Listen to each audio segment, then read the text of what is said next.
Is it really about corruption? Is it really about the presidency or some group of disgruntled opposition on rampage? No matter what it is, they are striving on the ineptitude in leadership. They are striving on the corruption in the system. They are striving on the lackadaisical posture of the people as a result. To be able to solve this, corruption and hunger. To be able you cannot to solve separate this, the two. To be able to solve this, you said the problem is foundational. Yeah, it is. Can you pinpoint those problems? What I'm saying in essence is that the problem of Boko Haram is as a result of systemic failure. Which are? We need a reboot. In fact, initially I was thinking we need a rebooting of our system. But now I can now tell you that we actually need to get back. In fact, we need to pause the factory resetting mode.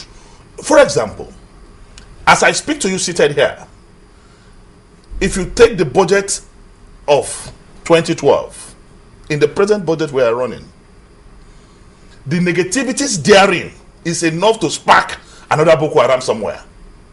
Because you don't expect people not to become reactionary. You don't expect people not to become public protestants. Some may take theirs to a higher level of massive killing and all that. But if you critically examine what we have here, like just yesterday now, the Minister of Finance in the Federal Executive Council proposed a budget framework they are taking to the National Assembly for 2013 budget.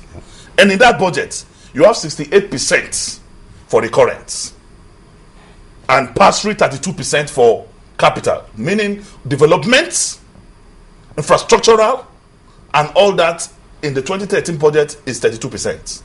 But there's an increment in that rate. Increment of less than 4%.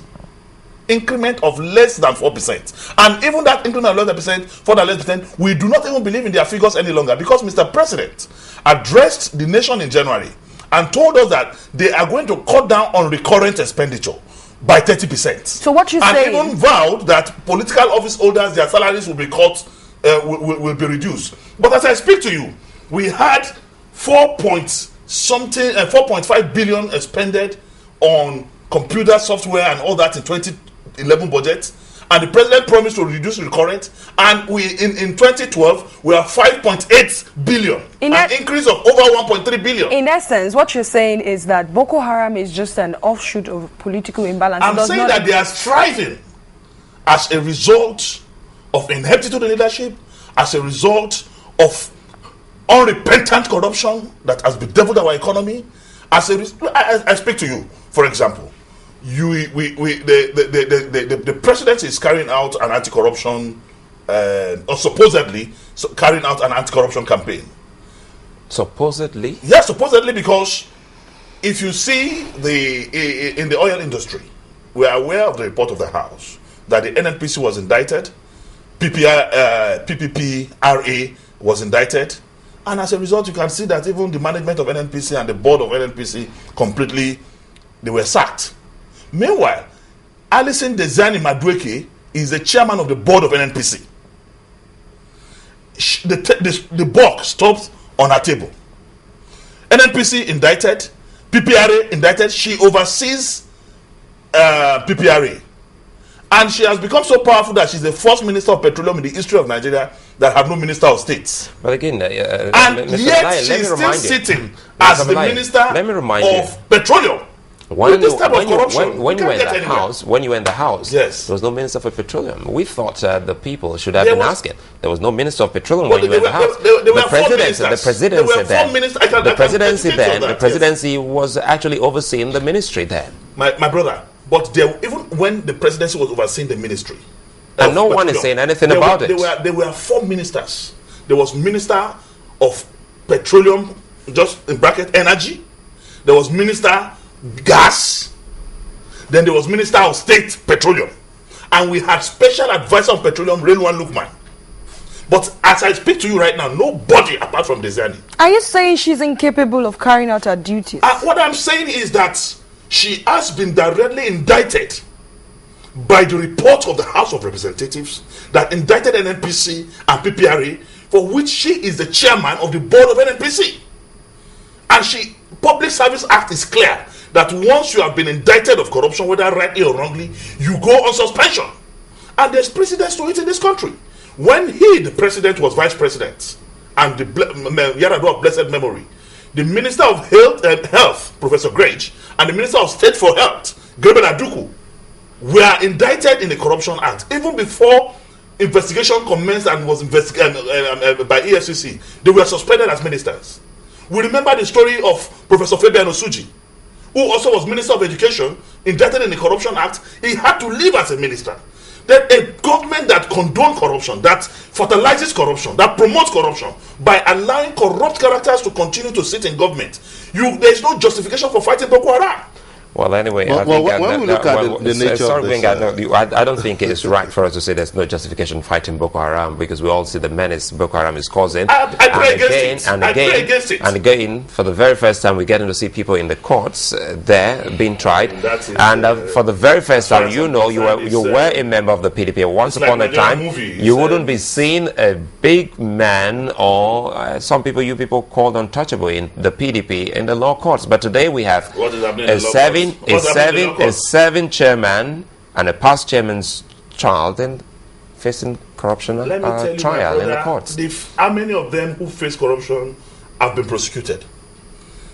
The same game that is going on is about to start. Yesterday, the Minister of Justice and Attorney General of the Federation, they've appointed, I think his name is Alomo or something like that. He's a lawyer, he's a son, as the federal government's lawyer in the case of Farouk Lawal. And this same character is Dimeti Bankole's lawyer, where Dimeti is facing corruption charges against the state, against the Nigerian people.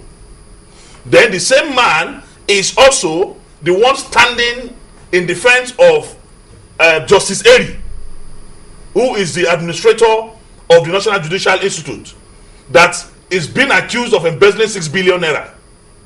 The same man is starting in defense of that man against the public, against the Nigerian state. Is there any professional today, you have appointed the same person who is standing against the public, against the Nigerian state in a case of corruption and embezzlement. On the other hand, today is now the one to defend the federal government and the public and you and I against the monumental satanic corruption that took place between, or let me say satanic collabo that took place between Farouk Lawal and Femi Otedola. Are you saying that these people are living above the law? What we are saying is that, to me, that is another strategy, another game to completely douse the report of the House, to kill the investigation of the subsidy fraud, and we will not take it. No, but there is no way in the law that says that if you are defending a particular plaintiff, that you could not... Not everything that is lawful, that is expedient.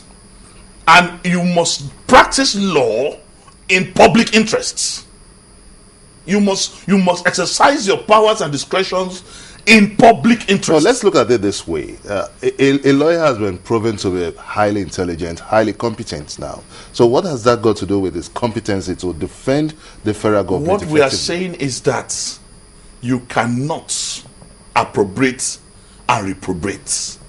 If you are a constitutional lawyer, you are a human rights defense lawyer, stand there as at that. But let's not even get distracted by the issue of these lawyers. The problem is, how do you expect me, a Nigerian citizen, to defend